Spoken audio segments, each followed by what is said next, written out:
मनुष्य जीवन दो प्रकार से प्राप्त होता है। एक तो एक विधान बनाया है कबीर भगवान ने इस काल के लिए, क्योंकि विधान बनाकर भी काल ने इसको दिया, नहीं तो ये हमारी घनी दुरुक्ति कर देता।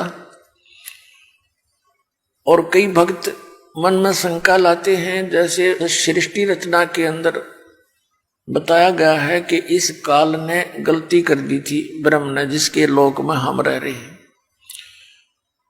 और इसने दुर्गा के साथ दुर्व्यवहार करना चाहा था और दुर्गा ने इसके पेट में शरण दी थी। तो परमात्मा ने इसके पेट से दुर्गा देवी को निकालकर इसको श्राप दे दिया था कि तू, श्राप समझो कि ऐसी गलती वहां करने वाले को एक रोग लग जाता है ऑटोमेटिकली, जैसे कोई अखाद्य वस्तु खा लेता है तो वो अपना अफेक्ट करती ही करती है, शरीर में फोड़े बन जाते हैं या कोई और हानि हो जाती है। ऐसे इसने वहां जो गलती की, उस गलती के कारण इसको एक रोग लग गया कि उस परमात्मा ने विधान बना रखा था कि ऐसी गलती करेगा उसको ऐसी सजा मिलेगी, 1,00,000 मानव शरीरधारी प्राणियों का नित आहार करने का और 1,25,000 की उत्पत्ति करने का। और परमात्मा ने इसको ये सजा दे दी। कई भक्त ये सोचते हैं कि परमात्मा ने सजा नहीं देनी चाहिए थी इसको, ये मनुष्य जीवन के आहार करने की। तो पुण्यात्मा वो जानी जान है परमात्मा के विधान में, परमात्मा की क्रिया में यदि हम कोई त्रुटि निकालते हैं तो हम अनजान ही हैं। परमात्मा जो करता है वो कभी गलत नहीं कर सकता। यदि इसको ये 1,00,000 मानव शरीरधारी खाने की ना सजा मिली होती तो ये हमें एक भी मनुष्य जीवन नहीं देता। आप देख रहे हो 84 लाख प्रकार की अन्य प्राणियों में ठोक रखी है जीव सारे, और ये भी ना देता यो, क्योंकि मनुष्य जीवन आपको अवश्य मिलेगा। मालिक ने ऐसी विधान बना दिया और मनुष्य जीवन मिलेगा तो परमात्मा आकर आपको अपने निज घर का स्थान का ज्ञान भी करा सकते हैं, भक्ति देकर के आपको वापस भी ले जा सकते हैं।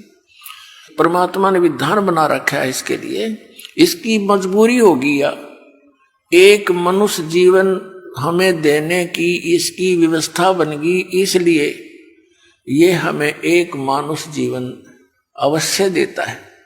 चाहे कितना ही नकम्मा और पापी व्यक्ति हो, मनुष्य जीवन उसको एक अवश्य मिलेगा। कब?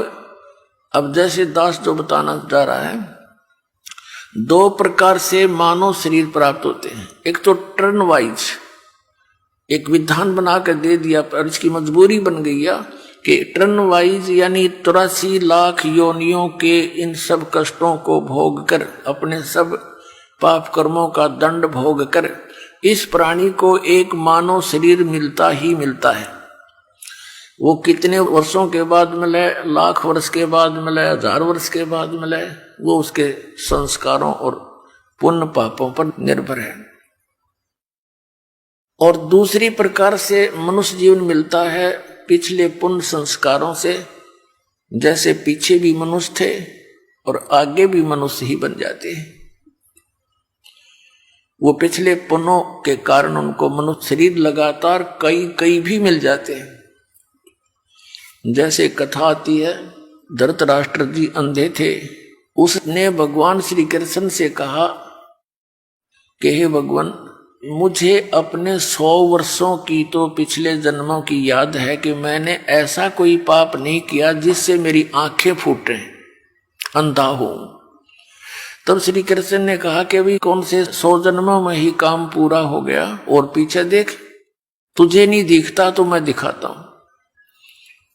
अपनी शक्ति से उनको दिव्य दृष्टि दी, और 101वां जन्म उससे पहले का वो क्या कर रहा है कि बैठा बैठा, ये टिड्डी होती है, एक टिड्डी विवश हुई पड़ी थी और उसकी आंखें फोड़ रहा था बबूल के कांटों से, और ऐसे उसकी आंख में ठोक रहा था वो कांटा और निकाल रहा था और खुश हो रहा था, और फिर दोबारा ठोक रहा था, फिर खुश हो रहा था, फिर दूसरी में भी ऐसे, और फिर वो टक्कर मार मार के उड़ रही थी। जब खुश हो रहा था देख रहा था, कहने लगा देखिए फोड़ रखे कर्म तने। तो पुण्यात्माओं, इस प्रकार हमारे बहुत कर्म बिगड़े हुए हैं। तो एक तो टर्न वाइज यानी अपने समय पर मनुष्य जीवन प्राप्त होता है, और एक ऐसा होता है कि पिछले जन्म में भी वो मनुष्य था और अब भी मानव है। तो जो ऐसा जिसका जन्म है पीछे भी मनुष्य था और हो सकता उससे पीछे भी मनुष्य हो, 10-20 लगातार भी मनुष्य जीवन मिल सकते हैं पुनः से। लेकिन जब तक परम संत नहीं मिलेगा वह पिछली बैटरी डाउन होएगी। वह एक जन्म में भी हो सका है, 2 में भी, 3 में भी, 4 भी प्राप्त कर सकता है, और फिर इकट्ठा एक कैर तोड़ देगा। ये काल उसके ऊपर 84 लाख योनियों में डाल देता है, यदि मनुष्य जीवन के अंदर उसको कोई सत मार्गदर्शक संत नहीं मिलता है। तो पुण्यात्माओं, जिनको पिछले मनुष्य जीवन से ही आगे मनुष्य जीवन प्राप्त हुआ है, तो वो प्राणी परमात्मा की तरफ में बचपन से ही लग जाते हैं। वो भिन्न बात है कि वो कैसी साधना करते हैं। जैसे भी मजहब धर्म में वो जन्म लेता है तो वो आत्मा भगवान की भक्ति बिन रह नहीं सकता, वो पिछले पुण्यकर्मी प्राणी है। तो वो तो अवश्य कहीं ना कहीं कोई भक्ति कर रहा है, वो रुक नहीं सकता। वो दूसरी बात है कि उसको कैसी साधना प्राप्त है और वो लाभदायक है या हानिकारक, वो तो फिर संत बताया करें।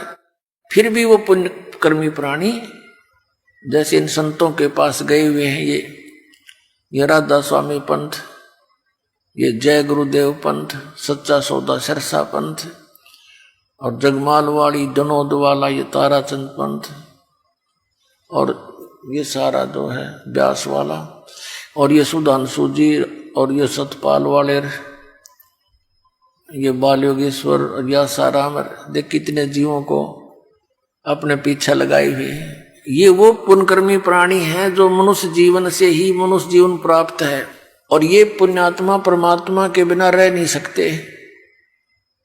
चाहे इन्होंने रखना पड़ा मंगलवार का व्रत और बांटनी पड़ा बूंदी, ये नहीं कुछ कर लेंगे, इतनी संतुष्टि नहीं होती।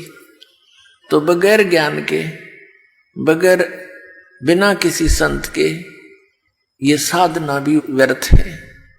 गीता जी अध्याय नंबर 16 के श्लोक नंबर 23 और 24 में कहा कि अर्जुन, शास्त्र विधि को त्याग कर जो मनमाना आचरण करते हैं, मनमानी पूजाएं करते हैं, उनको न तो सुख होता है, न उनको कोई सिद्धि होती है, और न ही उनकी कोई मोक्ष प्राप्त होता है, गति होती है। तो यूजलेस इसलिए कहा कि अर्जुन, इससे तेरे लिए कर्तव्य और अकर्तव्य की व्यवस्था में, यानी कौन से काम भक्ति के करने चाहिए, कौन से ना करने चाहिए, शास्त्र ही प्रमाण है। उन्हीं के आधार से तू क्रिया करना, किसी की दंत कथा से भक्ति मार्ग पर ना लगना। यानी जो संत सदग्रंथों के आधार से ज्ञान दे वही ज्ञान सही मानना।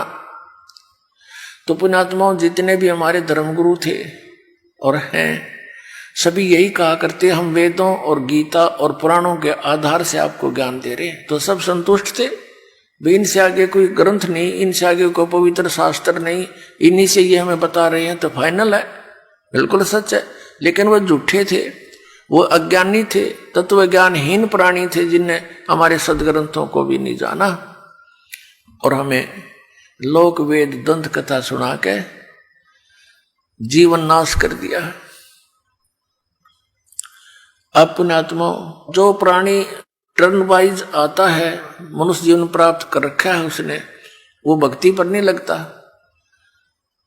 उसको कितना कोशिश करो वो नहीं सुनता, वो तो गुट्टी लाना, अपना कोई कर्म है उसको प्राप्त है, जिस भी, जैसे कोई किसान है, मजदूर है, या कोई दुकानदार है, तो वो केवल उसी कर्म में ही लगा रहता है, क्योंकि वो पिछले जन्म से किसी पशु योनि से आया हुआ है। तो इस प्रकार के प्राणी को भक्ति पर लगाना बड़ा कठिन होता है। और जो पिछले संस्कार से मनुष्य जीवन प्राप्त करते हुए आ रहे हैं, वो तो आप पे ही तड़फ रहे हैं, भटक रहे हैं भगवान के लिए, तो वो शीघ्र ग्रहण कर लेते इस ज्ञान को। अब उनको अज्ञान मिलता है, उसको भी तुरंत ग्रहण करेंगे, क्योंकि उनको तो भगवान चाहिए। और वो बुद्धिमान लोग होते हैं, जब तत्व ज्ञान, सच्चा ज्ञान भी सुनते हैं तो अवश्य विचार करते हैं, विरोध नहीं करते। वो बहुत गहराई से सोचते हैं कि ऐसा क्यों कहा, किस कारण से कहा, गहराई तक जाते हैं और वो अपना कल्याण करवा ही लेते हैं। भाई जो गुरु वचन पे डट गे रकट गे फंद 84 के, कट गे फंद 84 के, रकट गे फंद 84 के। भाई जो गुरु वचन पे डट गे रकट गे फंद 84 के। वस्तु मिली ठोर की ठोर, मिट गई मन पापी की दौड़। और अधिक जानकारी वसंत रामपाल जी महाराज जी से निशुल्क नाम दीक्षा प्राप्त करने के लिए संपर्क करें। हमारे संपर्क सूत्र हैं 8222880541, 8222880542। आप नीचे स्क्रीन पर दिए गए हमारे अन्य नंबरों पर भी संपर्क कर सकते हैं। विजिट करें हमारी वेबसाइट पर। हमारी वेबसाइट है www.jagatgururampalji.org। अगर आप ये वीडियो YouTube पर देख रहे हैं तो हमारे चैनल को सब्सक्राइब करें और बेल आइकन को दबाना ना भूलें। अगर आप Facebook पर ये वीडियो देख रहे हैं तो हमारे पेज को लाइक करें।